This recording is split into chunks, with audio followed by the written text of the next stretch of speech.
Among the long list of soldiers under allegiance to the Mexican cartels, one man rose to great popularity and reached a legendary status among the criminal world.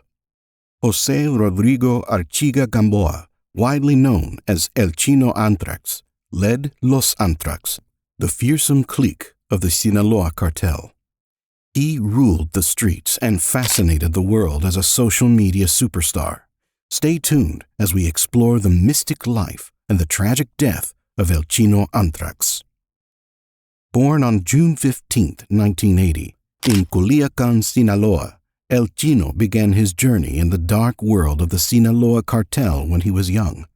A modest start saw him evolve into a key player, eventually becoming a right-hand man to Vicente Zambada Niebla, son of the legendary El Mayo Zambada.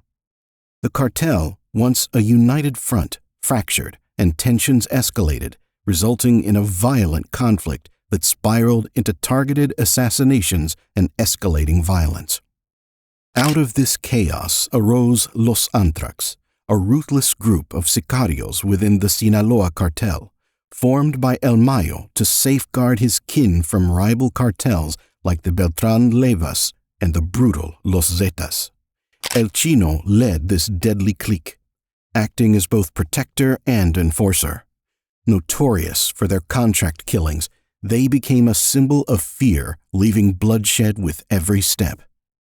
As implausible as it may sound, and indeed against all rationality, El Chino publicly displayed his wealth on social media, morphing into a prominent online figure.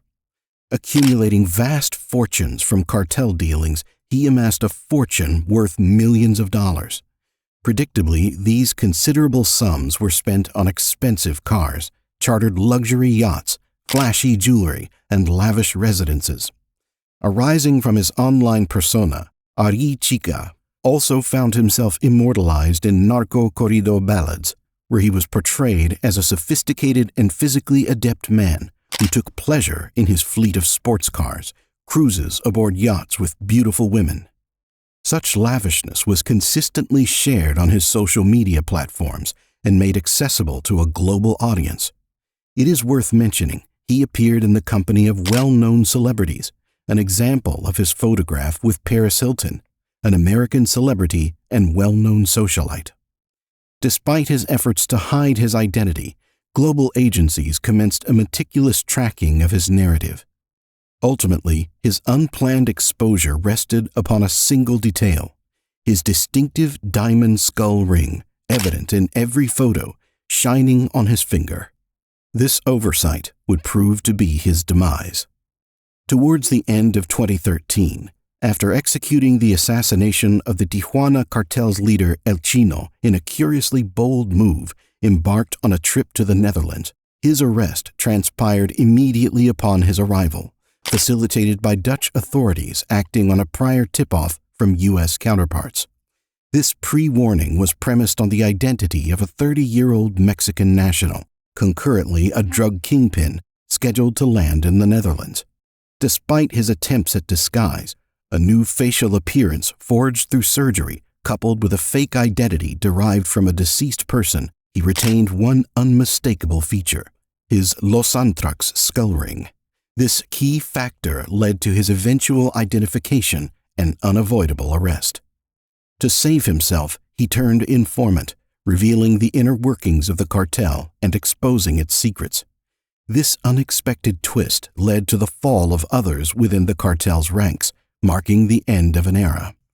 José Rodrigo Archiga Gamboa's story is one of a young man's descent into the shadowy echelons of power, accompanied by the reckless decadence of newfound wealth. His role as leader of Los Anthrax unveils a complexity of loyalty and the high stakes of the Mexican drug trade. In the intriguing saga that unfolded in May 2014, the criminal underworld witnessed a chilling sequence of events involving Vicente Zambada Niebla, known as Il Vincentillo. As El Chino, an associate, was held in a Dutch jail, another key figure, Yorina Castillo Torres, was abruptly kidnapped by a group of armed assailants. On a warm day in May 2014, Yorina Castillo Torres, mother to a young child with El Chino, was simply heading to her white Jeep Cherokee parked by the street. Out of nowhere, a group of armed men struck, forcing her into submission. Despite her bravery, she was taken in a white van, leaving only her shoe. Less than a day later, she was found dead, wrapped in white sheets, showing signs of torture. Her funeral had Sinaloa cartel members present, showing her complex ties. Rumors said she was mistaken for someone else, La Emperatriz de Los Anthrax, actually Claudia Ochoa Felix, a significant Los Anthrax member.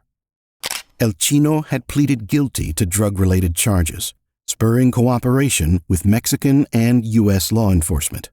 After several years behind bars, his unexpected release sparked a chain of events. Imagine the sound of gunfire echoing through the streets of Guadalupe, Victoria, as El Chino engaged in a fierce firefight with unidentified assailants. In the end, he and others were overwhelmed and taken captive by the cartel sicarios.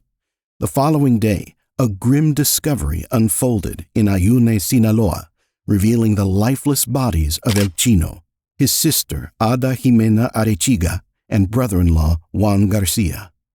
Their tragic deaths bore an ominous tone because the very cartel they were once allied with had orchestrated his demise. A deadly reminder of the consequences if you choose to side against the cartel. With El Chino's demise, the fate of Los Anthrax hung in the balance. The group's role transformed from enforcer to protector, specifically for the Zambada family. Today, as the dust settles, questions linger about the remains of this once formidable force. The complex interplay of power, loyalty, and deceit prove critical and is always a life-or-death situation in the criminal world. Make sure to like and subscribe for more stories.